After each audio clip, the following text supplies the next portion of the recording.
Rețetă de post, pentru că foarte mulți dintre voi mi-ați cerut lucrul ăsta, așa că eu mă adaptez după nevoile voastre și am tăiat o ceapă roșie în feliuțe, 5, 6, 7 roșii sherry în funcție de mărime, bineînțeles, din nou tăiat feliuțe. Am curățat un avocado întreg pe care l-am pus și pe acesta într-un bol.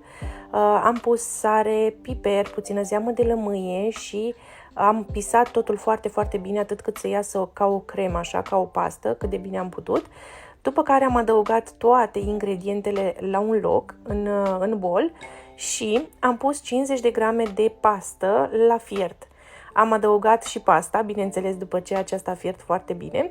Am amestecat totul și, cum mie îmi place, de exemplu, foarte mult parmezanul și mai ales peste paste, am găsit un înlocuitor perfect și pe care îl folosesc chiar și în mâncărurile copiilor. Am adăugat fulgi de drojdie inactivă, are gust de parmezan, conținut ridicat de proteină și minerale. Dacă v-a plăcut, vă rog să-mi scrieți.